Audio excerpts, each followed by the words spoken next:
do this week.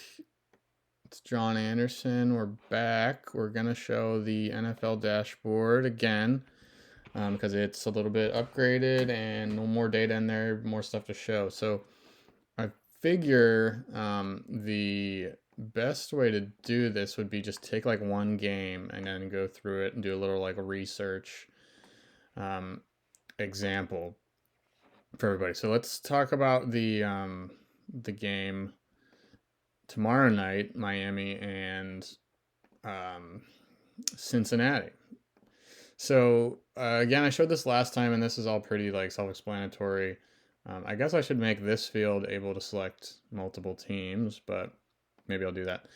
But here's the first tab is just team offense. So this is where you see the plays and stuff. The most interesting way to use this, I think, is still with the pass rate over expectation and seconds per play and pace and stuff like that. That's kind of data that you might not get anywhere else. So what you can do is you can just like, it's probably better just to leave the whole league shown here to just get the context of it.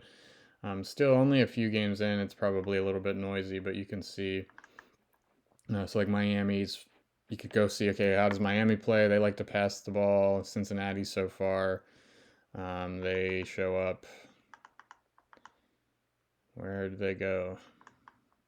Cincinnati right here. So middle of the pack. I mean, I think that's up a little bit from last year when they really didn't like to pass the ball, but they're pretty much middle of the pack. They're pretty much average. They're passing at an expected rate.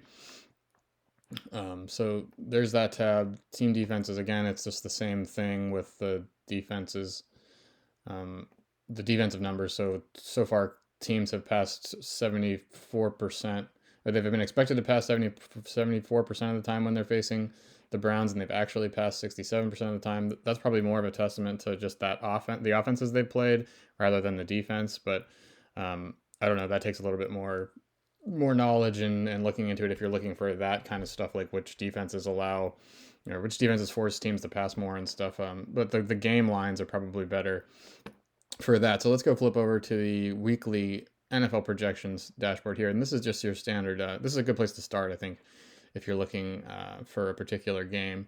You can just go pick it there from the right. You can see, okay, this game, there's the over under, there's the implied point totals for each, money line and stuff like that. So this should be a pretty competitive game, right? 47 is a pretty good total, close line, things like that. So that's a good place to go there, and you have access to this NFL projections. You can just go select the game from here as well to see the projections. They get run initially on Tuesdays, and then by Thursday morning they're kind of in their best play. So if you can wait, Thursday is the best time to check. You can see some stat projections there too. But let's go back here. So let's compare the quarterbacks real quick. We can go check on Joe Burrow. Here, it looks like someone threw a pass that wasn't in the database. I'll have to check on that. But here's Joe Burrow, 128 attempts over in his 3 games. There's his just basic stats, not super interesting. You can see the ADOT there, which is somewhat interesting just to see which teams are taking the longest shots downfield. Here's Tua. Whatever, it's pretty self-explanatory stuff here. If you want to see one other thing that might be interesting is to see how teams do in the red zone. You can just select that from here, the yard line. That means where they're at in the field. So 0 to 20 is red zone. That's what that means. So if you set that to 20, this will be the red zone stats. So you can see that the Jets are passing 90% of the time in the red zone, but you're only talking about, so this is 9 plays per game in the red zone. You just multiply that out in your head, 27 plays in the red zone. So pretty small sample there. But one way you can see the Jaguars have run the most plays in the red zone, but that's a good way to see what they like to do when they get into the red zone. The Bears, of course, down at 11%, passing the ball in the red zone. So that's the outlier stat right there. Okay.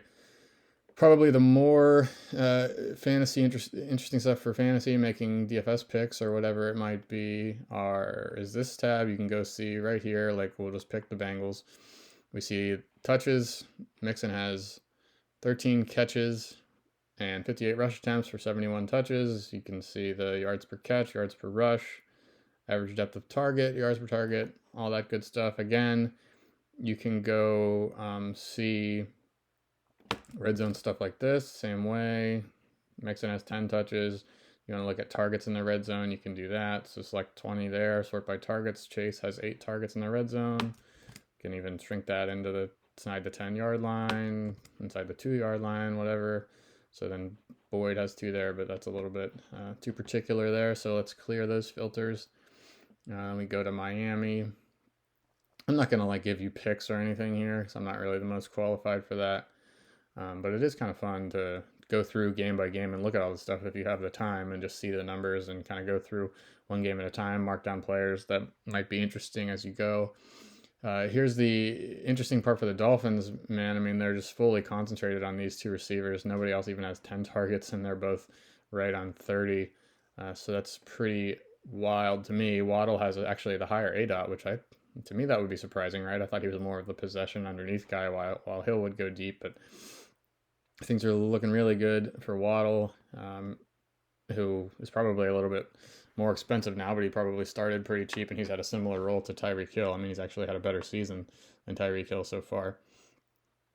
So there's that. You can even, I don't know if you would care about stuff like this, but this is like the win probability. So at any given time, each team has a win probability. So if you're up 21-0 in the third quarter, your win probability is probably like 90-some%.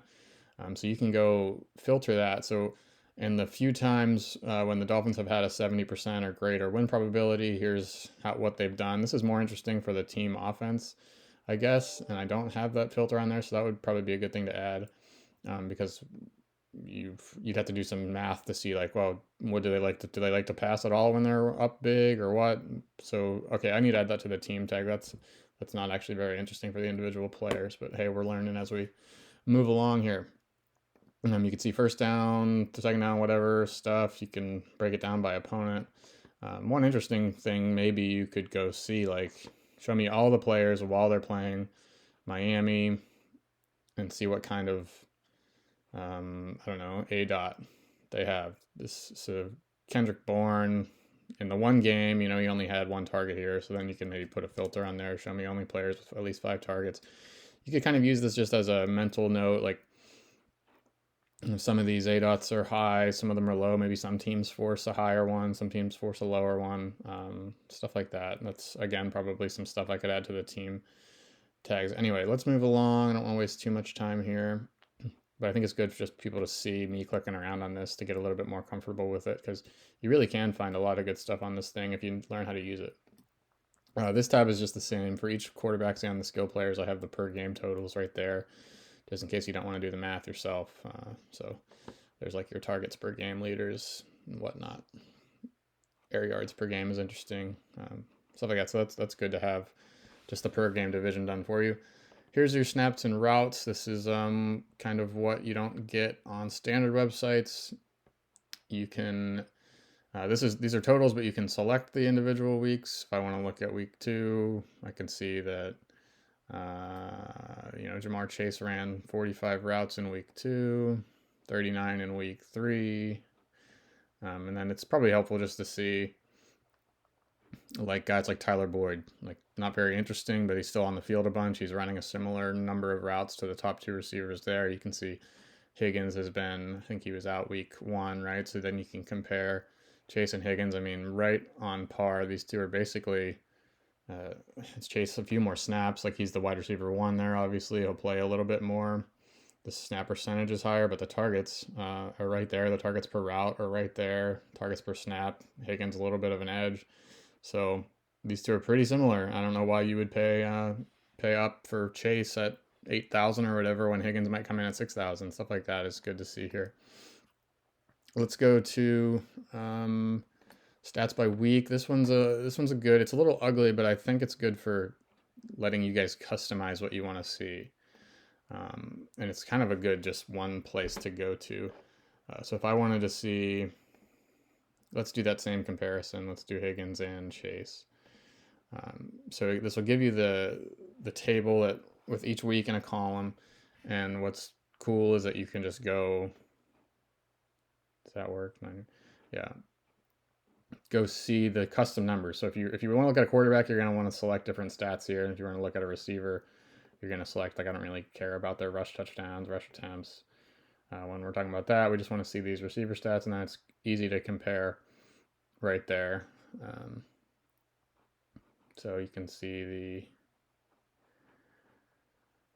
the breakdowns there by week, progress along there. If you want to look at, let's clear that. Let's go. If we want to know what's going on in Miami's backfield, let's just show that. That would be Chase Edmonds and Raheem Mostert. We'll leave the receiving stuff there. We'll leave all that there, but then we'll add rush attempts, rush touchdowns, rush yards.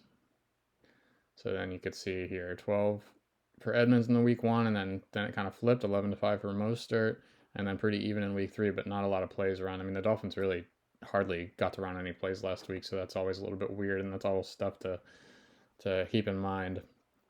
Here's some plots. This will be a little bit probably more interesting after we get like 7-8 weeks of data, but right now you can just kind of see, you pick one player. Really, this is how it's meant to work.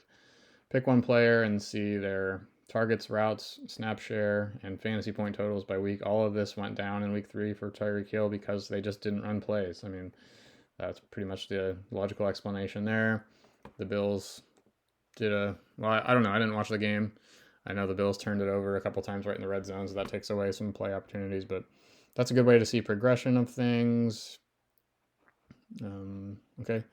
Target share percentage. This is an interesting one. Just go pick your team, and this will show you the target share. So this won't be susceptible to like these weeks where you don't have a lot of routes or not a lot of plays because it's a percentage. It's based on out of 100%. So you can see Waddle has a 16%, 38%, and a 30% target share, and Hill right there with him. And you can see the total here that as well. That's season long. So you can just see these two really towering over. So if you're playing anybody in the Dolphins pass attack, it's just going to be these two. And it kind of would even make a lot of sense if you're playing, say this game's on the main slate, if you're playing the full week slate. The Dolphins stack with Tua and these two, you're going to get all of their receiving production almost. So that's a good way to find concentrated offenses and things like that. On the Cincinnati side, sort by grand total here. You can see Higgins was hurt, right? I forget what happened here, but he didn't play much in week 1. I thought he was completely out, but again, this is the kind of stuff that I don't know because I don't pay that much attention. Share data, this is where you pick one team. You can pick your weeks, but for the year, you can see target shares here, rush attempt shares, and touchdown shares. That's just receiving and rushing touchdowns. So Chase is getting the long bombs, but as we've seen, Higgins is right there with him in targets. This doesn't show that because you'd have to keep in mind here that Higgins didn't play that whole week 1 game. Another just graphing one, you can see the target progression and touches progression. You can click your little player here and that'll highlight their line, but it's kind of the same thing as what we just showed. Air yards versus actual receiving yards, that's scatter plot, more just kind of fun to see. Typically going to form a straight line here, a linear relationship between air yards and receiving yards, but then you see guys like this where Mixon has over 100 receiving yards, but his air yards are negative because typically those are passes in the backfield. So, all right, so that's it. I mean, you get to know what you're looking for, and then you can come find it here. But yeah, let me know what else you might want added to this, or if you have any questions, send it my way. But I just encourage people to, if you're paying me for the NFL stuff, get to know how to use this, and I think it'll help you quite a bit. So cool, thanks.